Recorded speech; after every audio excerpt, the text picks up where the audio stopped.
మీ జీవితం నాకు తెలియదు, కానీ ఆయనకి తెలుసు కదా. మరి ఆయన ఎదుట మనం సరిగ్గా ఉండాలంటే మనుషులైతే పై రూపాన్ని చూస్తాడు, దేవుడైతే అంతరంగాన్ని చూస్తాడు కదా. అంతరంగంలో శుద్ధి చూస్తున్నాడు కదా.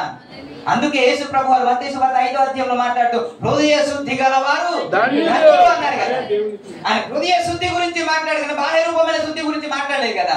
కొంతమంది పరిసయ్యులు ఏమిటి అడుగుతున్నారు, మీ శిష్యులేంటి చేతులు కడుక్కోకుండా భోజనం చేస్తున్నారు అని అంటే ఆయన వారంతా పై రూపం చూస్తారు. అంటే బయటికి వెళ్ళి రాగానే కాలు కడుక్కోవాలో, భోజనం చేసేటప్పుడు చేతులు కడుక్కోవాలి, ఇలాంటి పద్ధతి వారు పాటిస్తా ఉన్నారు. ఎప్పుడైతే శిష్యులు పాటించలేదో, మీ శిష్యులు ఏంటి పాటించట్లేదన్న, యేసుక్రీస్తు బోధించింది ఏంటి అని అంటే మొదట ఇది కాదయ్యా, అంతరంగాన్ని శుద్ధి చేయబడాలి. అంతరంగాన్ని ఇప్పుడు బాగానే ఉంది, మనం తెల్లని వస్త్రం ధరించుకొని వచ్చాము, బాగానే ఉంది, కానీ లోపల పరిస్థితి, లోపల జీవితం, ఇన్నర్ పార్ట్. ఇప్పుడు నేను చెప్తాను, మీరు లోపలికి వెళ్ళగానే ఒకదాని తర్వాత ఒకటి మించి ఉంటది కదా. హాల్ కావచ్చు, బెడ్రూమ్కి వెళ్ళగానే ఆ ప్రొఫైల్ లైట్ కావచ్చు, వాళ్ళ డిజైన్స్ కావచ్చు, లేకపోతే ఆ మంచం కావచ్చు, లేకపోతే ఆ కబోర్డ్ వర్క్ కావచ్చు, ఇవన్నీ చూస్తా ఉంటే అబ్బో వా అనిపిస్తుంది. అందులో నుంచి చిల్డ్రన్ బెడ్రూమ్ తీసుకెళ్లి వాళ్ళకి సంబంధించిన డిజైన్ వేసి, వాళ్ళకి సంబంధించిన లైట్ వేసి, దానికి మించి ఇదే ఉంటది కదా. అందులో నుంచి ఆ కిచెన్ తీసుకెళ్తే ఆ పక్కనేమో పెద్ద ఫ్రిడ్జ్, ఆ పక్కనేమో ఆ చెమిని ఉంటది, ఆ పక్కనేమో వాటర్ ఫిల్టర్ ఉంటది, ఆ పక్కనేమో ఇంకా మిక్సీ ఉంటది, ఓవెన్ ఉంటది, ఇవన్నీ వా అనిపిస్తుంది కదా. ఒకదానికి ఒకటి మించి ఉన్నట్టు అనిపిస్తుంది కదా. నేను ఎందుకు ఇది చెప్తున్నానంటే, ఇది చెబుతుంటే ఆయన అర్థం చేశారు, ఇదే మెయిన్ గా, ఇదే మెయిన్. ఏంటి అని అంటే, ఒక ఇల్లే ఒకదానికంటే ఒకటి మించి ఉంటే మనం ఏ వైపు చూసినా, బెడ్రూమ్ చూసినా, చిల్డ్రన్ బెడ్రూమ్ చూసినా, కిచెన్ చూసినా, లేకపోతే వాష్ బేసిన్ కూడా వస్తే అది కూడా అందంగా ఉండాలని అంత డిజైన్ చేస్తుంటే, మన జీవితంలో కూడా ఎటువైపు చూసినా వా అన్నట్టే ఉండాలి కదా. ఒకవైపు ఏమో బాగానే ఉండి, ఒకవైపు ఏమో గాని అనే మాట రాకూడదు. ఏంటి గాని అనే మాట వచ్చిందంటే ఉన్నదంతా సున్నా. 2వ రాజుల గ్రంథం 5వ అధ్యాయము మొదటి 2 మాటలో వ్రాయబడింది ఏంటంటే, సిరియా రాజు సైన్యము అధిపతి అయిన నయమానును అను ఒకడు ఉండెను. అతని చేత యెహోవాయే సిరియాను దేశమును జయము కలుగు చేసి ఉండెను. గనుక అతడు తన యజమానుని దృష్టికి ఘనుడై దయ పొందిన వాడాయను. యజమాను దృష్టికి ఘనుడై దయ పొందిన వాడాయను. అతడు మహాపరాక్రమశాలి ఉండెను. పరాక్రమశాలి ఎవడంట?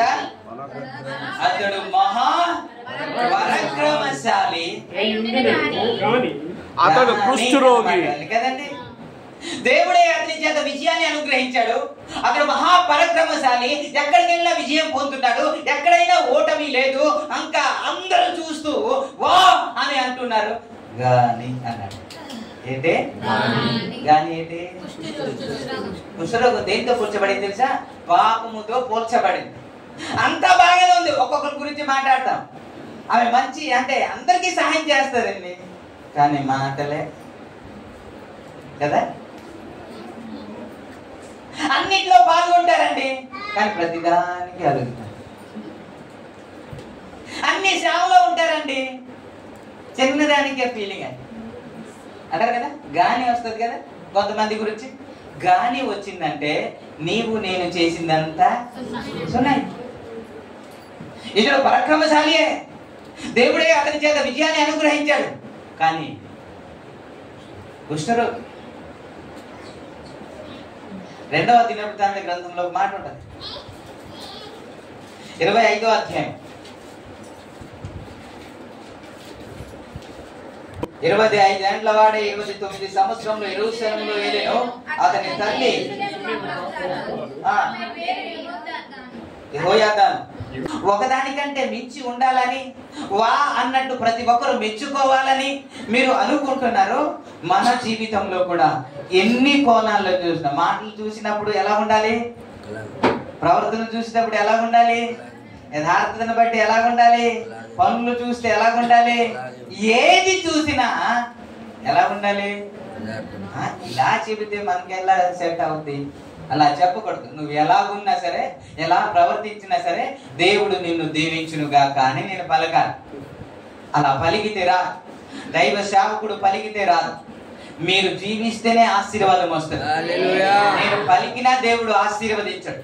అందుకే కొన్ని సందర్భంలో వారి గురించి నువ్వు ప్రార్థన చేయకు, నీ ప్రార్థన నేను ఆలకించను అన్న మాట బైబిల్ గ్రంథంలో చూస్తా. ఎందుకని అనంటే వారి ప్రవర్తన బాలేదు కాబట్టి నువ్వు ప్రార్థన చేసినా నేను విన్ను అన్నాడు దేవుడు. కాబట్టి దేవుడు మనల్ని ఆశీర్వదించాలంటే గాగా అంటే కాదు, మన జీవితం బాగుంటేనే దేవుడు ఆశీర్వదిస్తాడు. ప్రభు బల్లలోనికి మనం వెళ్తాం కదా, ఇందులో రొట్టె ద్రాక్షరసం తినేస్తే అయిపోద్ది అనుకుంటున్నాం. అందుకే ఎవరైనా సరే కిందకి మామ వచ్చి ఉంటది, ఇచ్చేయండి. చర్చికి అయితే రావడానికి ఎక్కలేకపోతుంది కాబట్టి చర్చికి రాకపోయినా నేను మాత్రం ప్రభు వల్ల తీసుకోవాలి అని ఒక మైండ్ సెట్. ఇది తీసుకుంటే పరలోక రాజ్యానికి వెళ్ళమండి. ఇది ఎలా తీసుకుంటే అది బాగుంటుందో అలా తీసుకుంటేనే మనం పరలోక రాజ్యం.